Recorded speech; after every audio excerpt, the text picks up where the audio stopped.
How's everybody doing today? Thank you so much for checking out this video. My name is Stephen Croft. I'm a co-founder at HackingEns.com and a game developer. The Console Wars documentary just aired on CBS All Access. Yeah, that's another streaming service you've got to pay for to get cool. Anyways, and I want to describe to you from a game developer's perspective my reactions.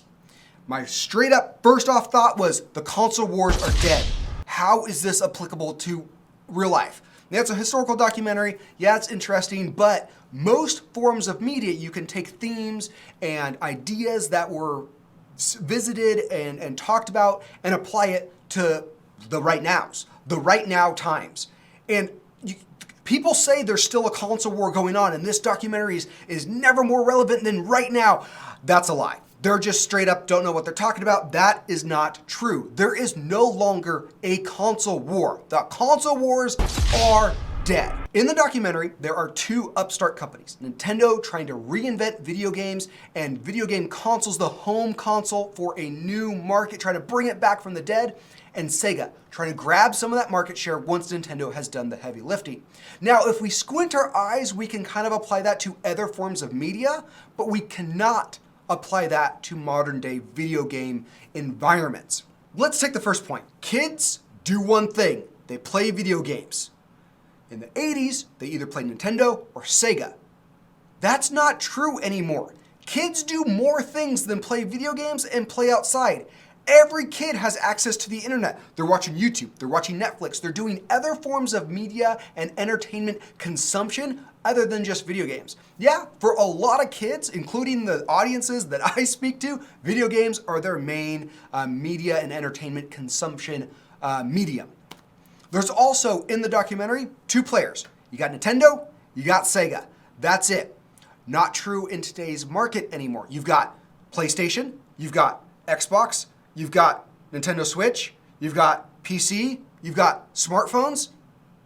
And that last one, smartphones, makes up the hugest, largest, most intense chunk of the video game playing market that these other things are not even really players anymore. And a smartphone isn't even made to play games. It's made to, be a phone.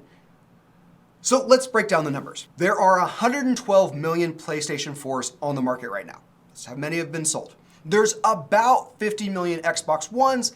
We're not showing those numbers. Microsoft stopped reporting their numbers. And there are 62 million Nintendo Switch consoles. There are 3.5 billion smartphones in the world. How do you compete with that?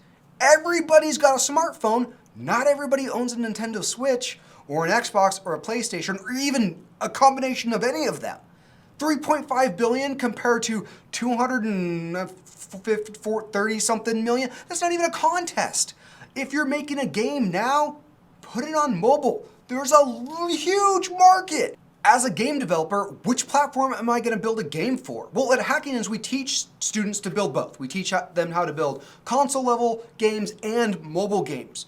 But if I had to invest in a single platform, I'd invest in mobile development. I mean, it's a huge market.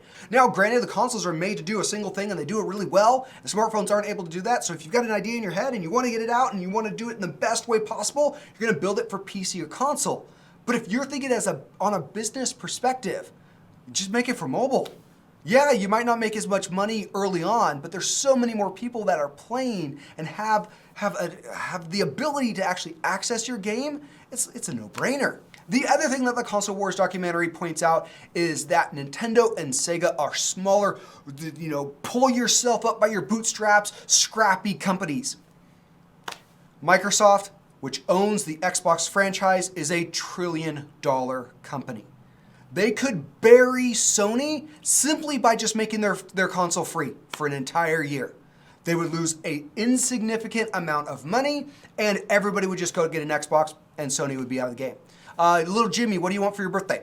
I want a video game console. Okay, let's get the free one, which is more powerful than the other ones, can play more games, but it's also free because we're a $1 trillion company and we could just burn money for an entire year and squash everybody in our way. Now, realistically, they're not going to do that. They're still a business. They got to make money.